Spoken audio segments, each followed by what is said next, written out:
Study IQ IAS, आपका selection हमारा mission. किसी देश की इंटेलिजेंस एजेंसी को देखकर हमको क्या लगता है कि इनका जो काम है वो अपनी राष्ट्रीय सुरक्षा की रक्षा करना है और हमारे ऊपर होने वाले हमलों की इन्फॉर्मेशन इकट्ठा करना है। लेकिन अगर मैं आपको बताऊं कि एक देश की इंटेलिजेंस एजेंसी ऐसा है, वो अपने देश की सुरक्षा तो करती है, लेकिन इसी के साथ में अपने दुश्मन देश में बहुत बड़े राजनीतिक परिवर्तन लेकर आती है। अगर मैं आपसे बात कर रहा हूं तो इसके पीछे का जो रेफरेंस है वह ईरान है।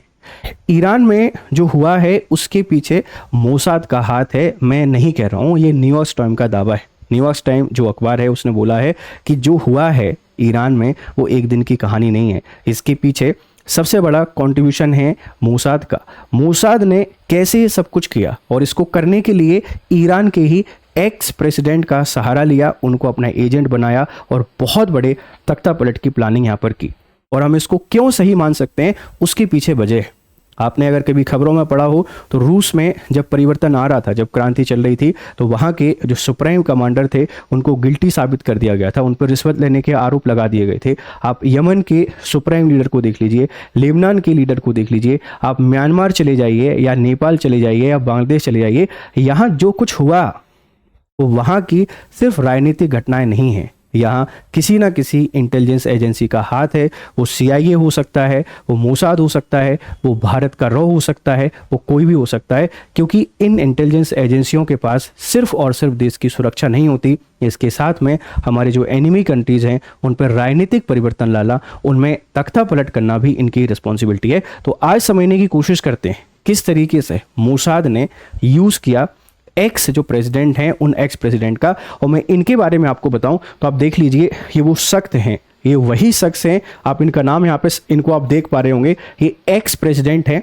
और ये एक्स प्रेसिडेंट का बड़ा सपना था कि हम फिर से ईरान में सुप्रीम लीडर बने, हम फिर से ईरान की सबसे ऊंची जो राजनीतिक पद है उस पर पहुंचे। क्योंकि ईरान की खासियत है, आप अगर सत्ता में नहीं रहते हो ना तो आप लाइमलाइट में नहीं रहते हो, और लाइमलाइट में नहीं रहते हो तो आपको हर छोटे छोटे काम के लिए मिनिस्टरों से सिफारिश करनी पड़ती है। और कई बार इन्होंने कई सारी सिफारिशें की। अब इच्छा है पद को पाने की, इच्छा है सत्ता में आने की, और वो संभव नहीं हो पा रहा है खamenei को होते हुए, क्योंकि इन्होंने 2 बार प्रेसिडेंट होने के बाद फिर तीसरी बार की जो शर्तें हैं उनको पूरा करने के बाद ट्राई किया 2017 में, 2021 में, लेकिन नहीं बन पाए। तो रास्ता कहाँ से जाता है? रास्ता जाता है खamenei को हटाकर। और खamenei को हटा कैसे सकते हैं, क्योंकि इनकी जो रिपब्लिक गार्ड है वो तो नहीं करने देगा, ऐसा पॉसिबल ही नहीं है। उसका रास्ता जाता है कहाँ से? इजराइल से। आप कहानी समझने की कोशिश कीजिए, ये वही व्यक्ति है अहमदीनेजाद, ये वही व्यक्ति है जो इजराइल को पसंद नहीं करते।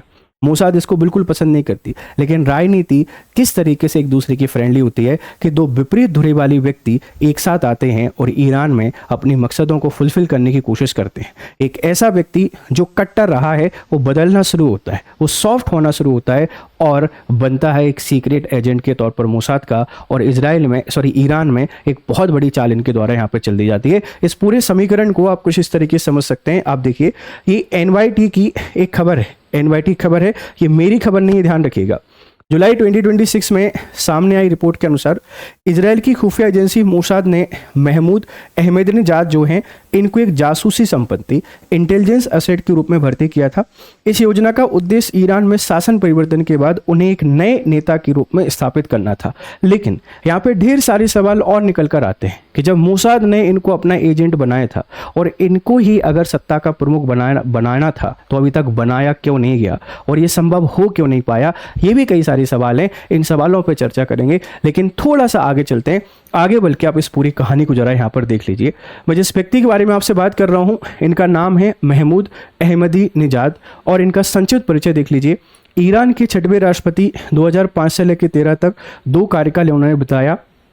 पूर्व छवि कट्टरपंथी नेता, परमाणु कार्यक्रम को तेज किया, बार बार इजराइल की विनाश की बात कही और होलोकॉस्ट को इन्होंने नकारा। वर्तमान बदलाव, पद छोड़ने के बाद सुधारवादी छवि अपनाई, भ्रष्टाचार व सुरक्षा तंत्र की आलोचना की, अंग्रेजी सीखी, पश्चिमी पहनावा को अपनाया और सत्ता से दूरी, चुनावों में बार बार आयोग घोषित, खamenei व शीर्ष नेतृत्व से गहरे मतभेद और वर्तमान स्थिति। खamenei के अंतिम संस्कार में संक्षिप्त उपस्थिति, माना जाता है कि IRGC की हिरासत में। अब एक ऐसा व्यक्ति जिसने अपने परमाणु कार्यक्रम को बढ़ावा दिया, एक ऐसा व्यक्ति जो इजराइल को अपना सबसे बड़ा दुश्मन मानता है, और वही व्यक्ति अपनी राजनीतिक मंसूबों को पूरा करने के लिए इजराइल के पास चले जाते हैं और इजराइल से कई बार मिलते हैं। ईरान में नहीं, इजराइल में नहीं, ईरान और इजराइल के बाहर ये कई बार मिलते हैं और प्लानिंग करते हैं। और प्लानिंग बड़ी सिंपल सी थी कि आयतुल्ला जो खमेनेई हैं, जो सर्वोच्च नेता हैं, इनको हटाना है, और ये हट जाएंगे तो IRGC इसको ख़त्म कर देंगे, और ख़त्म करके जो कट्टरपंथ इस्लाम है इसको ख़त्म करेंगे और इसी व्यक्ति को वहाँ का प्रमुख बनाएंगे। लेकिन ये शायद संभव नहीं हो पाया। क्यों नहीं हो पाया, इस पर भी चर्चा करेंगे। तो जो खुद राष्ट्रपति रहा हो और सत्ता का लालच इतना कि फिर से वहां जाने के लिए जिनको अपना दुश्मन मानता था, जिनको बिल्कुल एक्सेप्ट नहीं करता था, उनसे ही दोस्ती की, और यही राजनीति का एकमात्र कड़वा सच है। ध्यान रखिएगा। आप अब इस ट्रायंगल को समझने की कोशिश कीजिए, है ना। अहमदीनेजाद की बात करते हैं, मोसाद और आयतुल्ला खमेनेई के बीच में एक बहुत बड़ा रिलेशन, ठीक है। ये व्यक्ति आपके 2 बार राष्ट्रपति रहे हैं, परमाणु महत्वाकांक्षा इनकी थी और वैश्विक टकरावों को इन्होंने जन्म दिया। फिर आते हैं आयतुल्ला खमेनेई, ये इनके और इनकी बिल्कुल बनती नहीं है, तो ये चले जाते हैं इनके पास। क्योंकि मोसाद का सबसे बड़ा दुश्मन कौन है, ईरान है। क्योंकि जेनोसाइड किसने किया, इस्लाम ने किया, और ईरान क्या है, एक बहुत ही कट्टर इस्लामिक कंट्री है।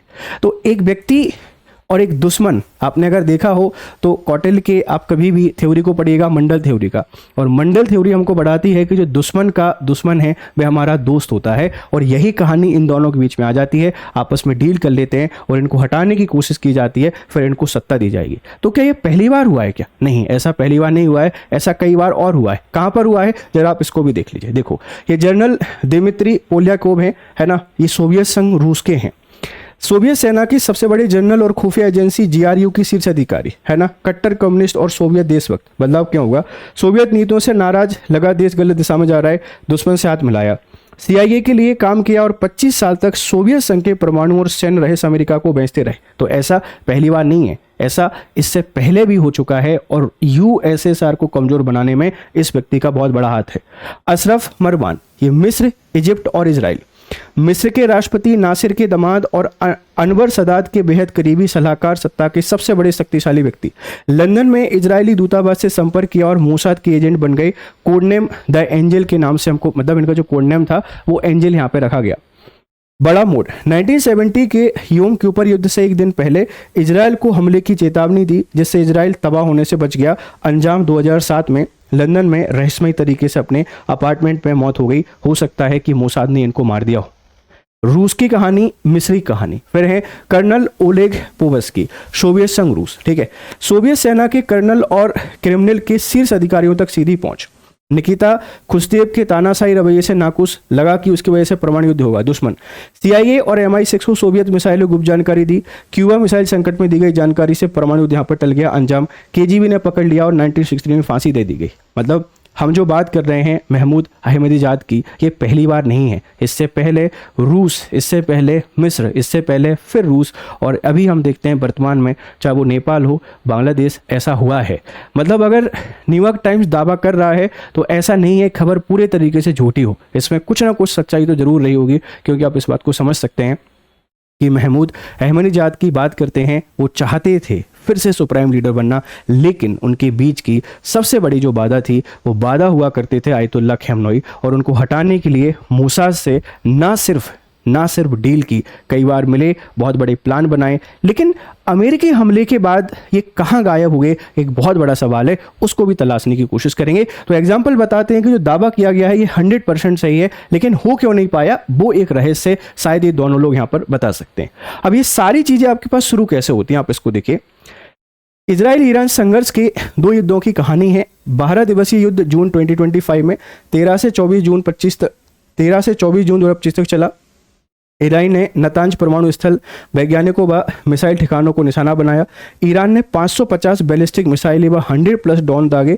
अमेरिका ने 22 जून को 3 परमाणु स्थलों पर बमबारी की और 24 जून को युद्ध विराम। मतलब जो 2026 में हुआ उसको 2025 में करने की कोशिश कर रही थी, और 2025 में अगर पूरे तरीके से हो जाता तो शायद महमूद अहमदीजाद जो हैं वो ईरान के सुप्रीम लीडर हमको देखने को मिलते। लेकिन ईरान की जो शक्तिशाली सेना है, IRGC के नाम से आप लोग जानते हैं, उसके कारण इजराइल वो नहीं कर पाया जो करना चाहता था, या वैसा नहीं कर पाया जैसे करना चाहता था, राइट। फिर दूसरी कहानी है 2026 की। 28 फरवरी 2026 को अमेरिका इजराइल के संयुक्त हमले की शुरुआत की गई। सर्वोच्च नेता अली खamenei सह शीर्ष नेतृत्व की हत्या, उद्देश्य परमाणु मिसाइल क्षमता विनाश के साथ साथ सत्ता परिवर्तन, हिजबुल्लाह हूती खाड़ी देश में संघर्ष शामिल, हॉर्मुज जलमरूमद अवरुद्ध, वैश्विक आपूर्ति प्रभावित। अब ये कहानी बताती है, आप बताइए कि ऐसा कैसे पॉसिबल हो सकता है कि किसी देश के सुप्रीम लीडर हों और कोई अटैक करे तो इतना सटीक अटैक किया जाए कि सामने वाला व्यक्ति मारा जाए। ये संभव है क्या? नहीं है। बिना इंटेल के, बिना अपने किसी व्यक्ति के मिले हुए ये संभव हो ही नहीं सकता, ना पॉसिबल था। जब ये मारे गए तो ये बात बहुत स्पष्ट होती है। अच्छा, एक बात ध्यान रखना, जब खamenei पर हमला हुआ तो महमूद अहमदीनेजाद पर भी हमला हुआ, लेकिन एक खुफिया गाड़ी आती है, इनको अपने साथ लेके चली जाती है। बाद में कुछ गुप्त खबरों से पता चलता है कि ये मोसाद के एजेंट थे, मोसाद की सिपाही थे। इनको उठा के ले जाते हैं, बाद में इनको छोड़ दिया जाता है और अभी शायद जो इस्लामिक रिपब्लिक गार्ड्स हैं उनके कब्जे में हैं, इनसे पूछताछ की जा रही है। सटीक हमला हुआ है, लीडर की डेथ हुई है, ये दिखे नहीं है, कोई बयानबाजी नहीं हुई है। इन्होंने अपने आप में जो परिवर्तन लाए हैं वो बताता है कि शायद ये सच में जुड़े हुए थे। न्यूयॉर्क टाइम जो दावा कर रहा था वो सही कर रहा था और ये हमको सिखाता है कि किस तरीके से राजनीति इंसान को नीचे गिरा सकती है, बहुत नीचे लेके जा सकती है। ठीक है, ये दो घटनाएं याद रखिएगा। अब जांच रिपोर्ट आपसे क्या कहती है कि ये लेखकों के नाम आपको नहीं देखना है, अमेरिकी, इजरायली व ईरानी अधिकारी से इन्होंने जानकारी ली है। योजना की शुरुआत 2022 में ही अक्टूबर 2023 में गाजा युद्ध से बाधित हुई। 24-25 में फिर से इसको तेज किया गया। आधिकारिक प्रतिक्रिया, इजरायली सरकार व मोसाद ने कोई टिप्पणी यहाँ पे नहीं की है। मतलब जो न्यूयॉर्क टाइम्स जो बता रहा है कि हमने जो आपको बताया है वो हमारी बातें नहीं है, ये अमेरिका, ईरान और इजराइल के नेताओं ने हमको बताया है। हम जिनके नाम यहाँ पे नहीं बता सकते हैं और कहाँ से इनकी शुरुआत हुई आप इसको भी देख लीजिए। अब देखो भाई, 2022 में मोसाद ने अहमदीनेजाद को संपत्ति के रूप में विकसित करने की योजना शुरू की। गाजा युद्ध के से योजना बाधित हुई और ग्वाटेमाला में पर्यावरण सम्मेलन में इजराइल का कुछ संपर्क। ग्वाटेमाला में एक पर्यावरण सम्मेलन होता है और पर्यावरण सम्मेलन भी ऐसी खबरें बताती हैं कि वो नाम मात्र का था। इसका जो पर्पज़ है वो बड़ा सिंपल पर्पज़ था कि इजराइल की जो मोसाद है इसको अहमदीनेजाद से मिलना था। अब एक सवाल सबके मन में चलेगा कि ईरान के पास इतना स्ट्रॉन्ग आर्मी है लेकिन फिर भी क्यों पता नहीं चल पाया। तो सूत्रों से पता चलता है कि ये व्यक्ति जब भी मिलने जाते थे किसी पर्यावरण समिट में, जब भी मिलने जाते थे किसी कॉलेज में, और वहाँ सेना इनसे दूर रहती थी और सीक्रेटली मुलाकात करते थे और प्लान बनाते थे और उद्देश्य एक ही था, तख्ता पलट यहाँ पर करना। 24 बुडापेस्ट हंगरी में जलवायु सम्मेलन की आड़ में मोसाद प्रमुख डेविड बोर्नियो से इन्होंने भेंट की। 25 12 दिवसीय युद्ध शुरू होने से ठीक पहले बुडापेस्ट में दूसरी गुप्त भेंट की।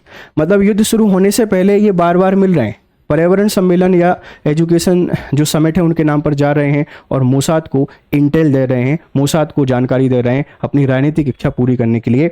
और फरवरी 2026 में युद्ध शुरू होते ही इजरायली हमले से अंगरक्षकों को निशाना बनाकर उन्हें मुक्त कराया गया और जुलाई 2026 में खamenei के अंतिम संस्कार में संक्षिप्त उपस्थिति NYT रिपोर्ट यहाँ पर प्रकाशित। ये रिपोर्ट कहती है कि संक्षिप्त उपस्थिति मिली, शायद मोसाद ने छोड़ दिया हो, तो जो ईरान की इस्लामिक रिपब्लिक गार्ड्स हैं उन्होंने अपने पास अरेस्ट कर लिया हो, इनसे पूछताछ चल रही हो, लेकिन शक तो होता है। ये हमको मानना पड़ेगा कि जो बात की जा रही है उसमें कुछ ना कुछ ऑथेंटिसिटी हमको देखने को मिलेगी। अब इसमें कौन कौन शामिल थे? डेविड बोर्नियो, ये तकनीकी मोसाद प्रमुख हैं, बुडापेस्ट में अहमदीनेजाद से व्यक्तिगत भेंट की, CIA को सूचित किया। अली अकबर जबान फ़कर, अहमदीनेजाद के प्रवक्ता, इजरायली एजेंटों से संपर्क बनाए रखने के माध्यम से गुप्त भुगतान मिलने का आरोप किया गया है। गार्गेली डेली रेक्टर लोडुका विश्वविद्यालय बुडापेस्ट में रहे हैं और सम्मेलन आमंत्रण को गुप्त भेंट की आड़ के रूप में इस्तेमाल इन्होंने कराया। और बेंजामिन जो नेतन्याहू हैं, ये इजरायली प्रधानमंत्री हैं, शासन परिवर्तन को युद्ध के खुले द्वेष के रूप में यहाँ पर प्रस्तुत किया। ये कहानी हमको बताती है कि ऐसे ही नहीं हुआ है आयतुल्लाह खामनेई की हत्या। इसको कराने के पीछे इनके एक्स जो प्रेसिडेंट हैं उनका ही हाथ रहा है, इनके अपने राजनीतिक इंटरेस्ट रहे। लेकिन एक सवाल आपके मन में चल सकता है कि महमूद अहमदीनेजाद की जब भी बात करते हैं ये व्यक्ति और इजराइल की बिल्कुल नहीं बनती थी, तो ये संभव कैसे हो पाया? संभव होने के पीछे एक ही वजह है कि दोनों के अपने कॉमन इंटरेस्ट थे। जो इजराइल है वो खामनेई को ख़त्म करना चाहता था। वजह बड़ी स्पष्ट है, क्योंकि खामनेई के रहते इजराइल शांति से नहीं रह सकता था, मिडिल ईस्ट में शांति नहीं आ सकती थी। और अहमदीनेजाद के अपने खुद सपने थे, वो खुद सत्ता में आना चाहते थे। लेकिन जब ऑपरेशन सफल हो गया और उसके बाद भी फिर इनको जब प्रमुख नहीं बनाया गया, तो बहुत सारे सवाल यहाँ पर निकल के आते हैं। क्या ये जो खबर है ये खबर सही है या गलत है? अगर सही है या गलत है तो इसकी पुष्टि कौन करेगा? या तो मोसाद करेगी या ये व्यक्ति करेगा, और दोनों कभी करेंगे नहीं। अब ऐसा क्या हुआ होगा? शायद जो डील करना चाहते हैं वो डील पूरी नहीं हो पाई होगी, और जिस तरीके से चाहते थे उस तरीके से नहीं हो पाएगी, इसीलिए इनको वहाँ पे नहीं बिठा पाया। क्या IRGC इसके बीच में एक बेड़ा बन के रह गई, या IRGC ने इसको रोक दिया? नहीं तो शायद हम एक बहुत बड़े स्पाई की कहानी यहाँ पे देखते, क्योंकि इन्होंने बेटरियाड तो कर ही दिया ना, परेशान तो कर ही दिया, बस प्रमुख नहीं बन पाए, और मोसाद को अपने मंसूबों में सफल होने में इन्होंने बहुत मदद की। ये हमको सिखाता है कि इंटेलिजेंस एजेंसी कुछ भी कर सकती हैं, कैसा भी कर सकती हैं, और मोसाद जो जाना जाती है अपने परिवर्तन के लिए, उसने ईरान में एक बहुत बड़ा परिवर्तन लेकर आया। ये बहुत सारे सवाल यहाँ पे खड़ी करती है इंटरनेशनल मीडिया के सामने, क्योंकि अगर ये सच है तो बहुत बड़ी कहानियां यहाँ से खुलेंगी, और बहुत सारे देशों के जो रिलेशन है वो इसके कारण टूट सकते हैं, ध्यान रखिएगा। तो कुछ इंपॉर्टेंट अपडेट थी, मुझे उम्मीद है आपको समझ में आया होगा। अब देखो कैसे चीज़ें शुरू हुई। हमला ये तो शुरू होते ही इजरायली हवाई हमले ने अहमदीनजाद के परिसर में अंगरक्षकों की इमारत में बख्तरबंद वाहनों को निशाना बनाया। एक काली फ्यूजो कार में मोसाद के गुप्तचरों ने अहमदीनजाद को एक गुप्त सुरक्षित घर तक पहुंचाया। मोहभंग जल्दबाजी में की गई बचाव कार्रवाई से अहमदीनजाद असंतुष्ट हुए, इजरायल की सत्ता में वापसी की योजना से निराश हुए और लापता आसपास परिस्थितियों में सुरक्षित घर छोड़ा। फरवरी अंत के बाद तक सैन्य रूप से यहाँ पर नहीं देखे गए। मतलब ये सफल कैसे हुआ कि जिस तरीके से प्लान करना चाहते थे शायद वैसा नहीं हो पाया, और इसीलिए इनके बीच में फाइनल डील नहीं हो पाई। जो इजराइल चाहता था, जो अहमदीनजाद चाहते थे, वो नहीं हो पाया, और एक बहुत बड़ी स्पाई का जो इन्होंने स्कैंडल किया, जो एक बहुत बड़ा बेटरियाड किया, वो वैसा नहीं हो पाया जैसा चाहते थे, और फिर से सत्ता में नहीं आ पाए, और जो राजनीतिक इच्छा थी वो असंतुष्ट की असंतुष्ट यहाँ पे रह गई। आप इस बात को ध्यान रखिएगा। अगर आप UPSC की तैयारी कर रहे हैं तो आपके लिए बहुत ही इंपॉर्टेंट अपडेट है, और बहुत इंपॉर्टेंट अपडेट बेटा क्या है कि आप हमारे कोर्सेज से जुड़ सकते हैं। और हमारे कोर्सेज से जुड़ने के लिए आपको क्या करना है? आपको गूगल पे जाना है ना, गूगल पे जाना है, और एक मिनट रुकिएगा, गूगल थोड़ा हमारा ओपन हो जाए, गूगल कभी कभी टाइम ले लेता है।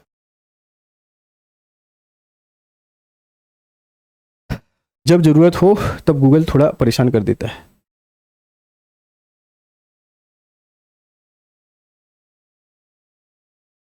चलिए, तो आपने क्या करना है, आप अगर UPSC की तैयारी कर रहे हैं तो स्टडी IQ की वेबसाइट पर जाइए। अब ये शायद थोड़ा सा खुल रहा है, ठीक है, बहुत ही खोल दिया है मैंने। यहाँ जाकर आप स्टडी IQ सर्च कीजिए, और इस पहली वेबसाइट पे क्लिक कीजिए, और पहली वेबसाइट पे क्लिक करने के बाद आप देखेंगे कि हमारा होम पेज आ जाएगा। UPSC हिंदी पे क्लिक कीजिए, और हमारे जो बैचेस हैं ये अभी 7,999 मिल रहे हैं। आप अगर GRS लाइव कोड की यूज़ करते हैं तो आप इस पर एनरोल कर सकते हैं। Thank you very much, have a nice day, good day to all, bye bye.